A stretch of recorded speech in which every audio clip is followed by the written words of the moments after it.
Hey guys, welcome to our channel. இன்றைக்கி வீடியோவில் நம்ம என்ன டாபிக் பற்றி பார்க்க போகிறோன்னா, நீங்கள் விரும்பக்கூடிய குறிப்பிட்ட பர்சன் உங்களை லவ் பண்ணுறாங்க, ஆனால் கல்யாணத்துக்கு மட்டும் சம்மதம் தெரிவிக்க மாட்டேங்கிறாங்க. மேரேஜ் ப்ரப்போசல்னாலே அவங்க இல்லை வேணாம் அப்படின்னு சொல்லிட்டு ரொம்ப டிலே பண்ணுறாங்க, இல்லை மேரேஜை பற்றி பேசினாலே அவாய்ட் பண்ணிக்கிட்டே இருக்காங்க அப்படின்னா இதை நீங்கள் செய்யுங்க. இந்த முறையை நீங்கள் செய்கிறப்போ அந்த பர்சனே உங்ககிட்ட கல்யாணம் பண்ணிக்கலாம்னு சொல்லுவாங்க. ரொம்ப சூப்பராக உங்களுக்கு வேலை செய்யும் இந்த மெத்தட். இது நம்ம வீடியோக்குள்ளாடி போக முன்னாடி நம்ம சேனலை நீங்கள் இதான் ஃபஸ்ட் டைம் பார்க்குறீங்கன்னா மறக்காமல் சப்ஸ்கிரைப் பண்ணிக்கோங்க. பக்கத்தில் இருக்கிற பெல் பட்டனையும் கிளிக் பண்ணிக்கோங்க. அப்போ தான் நான் போடுற வீடியோஸ் எல்லாமே உடனுக்குடன் உங்களுக்கு நோட்டிஃபிகேஷனில் வந்துக்கிட்டே இருக்கும். வாங்க வீடியோக்குள்ளாடி போகலாம். உங்களுக்கு ரொம்ப பிடிச்ச பர்சன் நம்ம கல்யாணம் பண்ணிக்கலாம் அப்படின்னு சொல்லிட்டு உங்களை லவ் பண்ணியிருப்பாங்க. உங்களுக்கு நிறைய ஆசைகள் காமிச்சிருப்பாங்க. அதாவது நம்ம கல்யாணம் பண்ணிக்கலாம், இந்த டேயில் கல்யாணம் பண்ணிக்கலாம், இந்த இயரில் கல்யாணம் பண்ணிக்கலாம், இந்த மாதிரி கல்யாணம் பண்ணிக்கலாம் அப்படின்னு சொல்லிட்டு உங்களுக்கு நிறைய கனவுகளை ஒரு கற்பனை கோட்டை மாதிரி கட்டியிருப்பாங்க. சடனாக நாட்கள் போக போக அந்த பர்சன் இப்போ கல்யாணத்துக்கே ஒத்துக்க மாட்டேங்கிறாங்க. இல்லை, நான் இன்னும் ஸ்டடியாக இல்லை, எனக்கு ஃபினான்ஷியலில் இஷ்யூஸ் இருக்குது, வீட்டில் சம்மதிக்க மாட்டாங்க, அப்படி இப்படின்னு சொல்லிட்டு உங்களை ரொம்ப டிலே பண்ண வைக்கிறாங்க. அதாவது இன்டைரக்டாக உங்களை அவாய்ட் பண்ணிக்கிட்டே இருக்காங்க. உங்களுக்கு அது தெரியுது, ஆனால் அந்த பர்சன் எனக்கு வேணும் அப்படின்னு சொல்லிட்டு நீங்கள் அந்த பர்சனுக்காக வெயிட் பண்ணிட்டு இருக்கீங்க. அவங்கள தான் நான் கல்யாணம் பண்ணிக்கணும்னு சொல்லி நீங்கள் இருக்கீங்க அப்படின்னா இதை நீங்கள் செய்யுங்க. இந்த மெத்தடை நீங்கள் எந்த டேயில் ஸ்டார்ட் பண்ணணும் அப்படின்னா பௌர்ணமி அன்னைக்கு தான் இந்த மெத்தடை நீங்கள் ஸ்டார்ட் பண்ணணும். பௌர்ணமி அன்னைக்கு நில ஒளியில் உட்காந்துட்டு தான் இதை நீங்கள் செய்யணும்.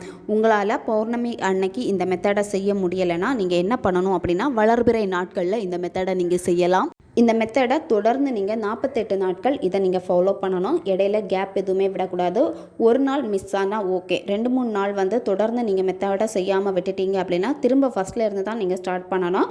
அதனால் கண்டினியூவாக நீங்கள் 48 நாட்கள் இதை நீங்கள் செய்யணும். பெண்கள் தீட்டு சமயத்தில் இதை செய்யக்கூடாது. நான்வெஜ்ஜு சாப்பிட்டுட்டு இந்த மெத்தடை செய்யலாமான்னு கேட்டால், நீங்கள் நான்வெஜ்ஜு சாப்பிட்டீங்க அப்படின்னா கண்டிப்பாக நீங்கள் குளிச்சுட்டு தான் இந்த மெத்தடை நீங்கள் செய்யணும். இந்த மெத்தடை நீங்கள் பௌர்ணமி அன்னைக்கு நீங்கள் ஸ்டார்ட் பண்ணணும். இதில் உங்களுக்கு என்னென்ன பொருட்கள் தேவைப்படும் அப்படின்னா, ஒரு கண்ணாடி கிளாஸ் உங்களுக்கு தேவைப்படும். கண்டிப்பாக நீங்கள் கண்ணாடி கிளாஸ் தான் இதில் நீங்கள் பயன்படுத்தணும். அந்த கிளாஸில் பார்த்திங்கன்னா நார்மல் வாட்டரை நீங்கள் ஃபில் பண்ணிக்கோங்க. ஒரு கிராம்பு உங்களுக்கு தேவைப்படும். கிராம்பு முழு கிராம்பாக இருக்கணும். முனை எதுவுமே உடஞ்சி போயிருக்கக்கூடாது. கிராம்பை அந்த வாட்டரில் நீங்கள் போட்டுருங்க. இந்த மெத்தடை நீங்கள் எந்த நேரத்தில் செய்யணும் அப்படின்னா, நீங்கள் நைட்டு 8 மணிக்கு மேலே தான் இதை நீங்கள் செய்யணும். 8 மணிலேருந்து 12 மணி இந்த இடைப்பட்ட நேரத்துக்குள்ளாடி நீங்கள் எப்போ வேணும்னாலும் இந்த மெத்தடை நீங்கள் செய்யலாம். நிலவுடைய ஒளியில் உட்காந்துட்டு தான் இதை நீங்கள் செய்யணும். வீட்டு மொட்டை மாடியிலேருந்து இந்த மெத்தடை செய்யலாம், பால்கனியிலேருந்து இதை நீங்கள் செய்யலாம், வீட்டுக்கு வெளியே உட்காந்துட்டு நீங்கள் செய்யலாம். முழு நிலவு உங்களுக்கு கிளியராக தெரியணும். அதனால் அதுக்கேற்ற மாதிரி நீங்கள் உட்காந்துக்கோங்க. கிழக்கு நோக்கி உட்காந்துக்கோங்க. பௌர்ணமி நிலா கிழக்கு பக்கமாக தான் வரும். கிழக்கு நோக்கி தான் நீங்கள் அமரணும். வெறும் தரையில் உட்காரக்கூடாது. ஏதாச்சும் விரிப்பு போட்டு நீங்கள் உட்காந்துக்கோங்க. அதுக்கப்புறமா நீங்கள் என்ன பண்ணணும் அப்படின்னா, நீங்கள் எடுத்து வச்சுருக்கக்கூடிய அந்த கிளாஸில் தண்ணி கிராம்பெல்லாம் போட்டு வச்சுருப்பீங்க. அதை என்ன பண்ணணும்னா உங்களுக்கு முன்னாடி நீங்கள் வச்சுருங்க. அந்த நிலவுடைய ஒளி பார்த்தீங்கன்னா அந்த கிளாஸில் இருக்க தண்ணியில் படணும். ஒரு எல்லோ ஷீட் பேப்பர் எடுத்துக்கோங்க. உங்களுக்கு இதில் ரெட் கலர் பென் தேவைப்படும். எல்லோ ஷீட் பேப்பரில் நீங்கள் இதை எழுதணும். இப்போ உங்களுக்கு வீடியோ ஸ்க்ரீன்லேயே வரும், பார்த்துக்கோங்க. ஃபஸ்ட்டு உங்கள் பேர் எழுதணும், ப்ளஸ் சிம்பிள் போட்டுட்டு அதுக்கப்புறமா இந்த நம்பர் நீங்கள் எழுதணும். அடுத்து ப்ளஸ் சிம்பிள் போட்டுட்டு உங்கள் பார்ட்னருடைய பேரை எழுதுங்க. நீங்கள் அவங்கள என்ன நேமில் அதிகமாக கூப்பிடுவீங்களோ அந்த நேம் நீங்கள் இங்கே எழுதிக்கோங்க. அடுத்து நீங்கள் என்ன பண்ணணும் அப்படின்னா, நீங்கள் கீழே ஒரு கிளாஸ் வச்சுருப்பீங்கள்ல, அந்த கிளாஸை எடுத்துக்கோங்க. 2 கையாலுமே அந்த கிளாஸை நீங்கள் பிடிக்கணும். பிடிச்சிட்டு அந்த கிளாஸை பார்த்துட்டு அப்படியே கண்களை மூடுங்க. கண்களை மூடிட்டு அந்த நபருக்கும் உங்களுக்கு மேரேஜ் நடக்குது. 2 பேருமே பார்த்திங்கன்னா மன மேடையில் உட்காந்துக்கிட்டே இருக்கீங்க. பையன் வேஷ்டி ஷர்ட்டில் இருக்காங்க, பொண்ணு சாரியில் இருக்காங்க. அழகான மேக்கப்பு. நீங்கள் நினச்ச மாதிரி எப்படி உங்கள் கல்யாணம் நடக்கணும்னு நினச்சிங்களோ அந்த மாதிரி ரொம்ப பிரம்மாண்டமாக உங்களுக்கு நடக்குது. நல்ல டெக்கரேஷன் எல்லாம் பண்ணியிருக்கீங்க. பேரண்ட்ஸ் எல்லாருமே நிற்கிறாங்க. உங்கள் கையை பிடிச்சி அவங்க கையில் கொடுக்குறாங்க. நீங்கள் அந்த பொண்ணுக்கு தாலி கட்டுறீங்க. நீங்கள் பொண்ணாக இருக்கீங்க அப்படின்னா நீங்கள் விஷுவல் பண்ணுறப்போ அந்த பையன் உங்களுக்கு தாலி கட்டுறாங்க. அதை நீங்கள் எப்படி ஃபீல் பண்ணுவீங்களோ அதை உணர்வு பூர்வமாக நீங்கள் ஃபீல் பண்ணணும். இப்போ உங்கள் கல்யாணம் நடந்து முடிஞ்சிடுச்சு. அந்த மேடையில் இருக்கிறப்போ உங்களுக்கு எவ்வளோ சந்தோஷம் இருக்கும். அதுக்கப்புறமா பார்த்திங்கன்னா ரொம்ப பதட்டம் இதெல்லாமே கலந்துருக்கும். ஆனால் அதுக்கு கூட ஒரு சந்தோஷம் இருக்கும். நமக்கு பிடிச்ச பர்சனே நம்ம கல்யாணம் பண்ணிக்கிட்டோம், ஒன்றா நாங்கள் இன்றைக்கி இருக்கோம் அப்படின்னு சொல்லிட்டு அந்த உணர்வு நிலையை நீங்கள் வெளிப்படுத்தணும். ரியல் மேரேஜ் உங்களுக்கு எப்படி நடக்குமோ அந்த விசுவலைசேஷனை இங்கே நீங்கள் பக்காவாக கொடுக்கணும்.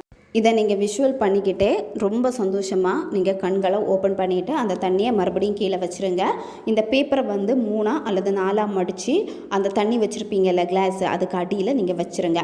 அடுத்து நீங்கள் என்ன பண்ணணும் அப்படின்னா, உங்களுடைய முதுகு தண்டு நேரே இருக்கணும். மெடிடேஷன் பண்ணுற மாதிரி உட்காந்துக்கோங்க. உட்காந்துட்டு நிலவை நீங்கள் பாருங்கள், நிலவை நீங்கள் ரசிங்க.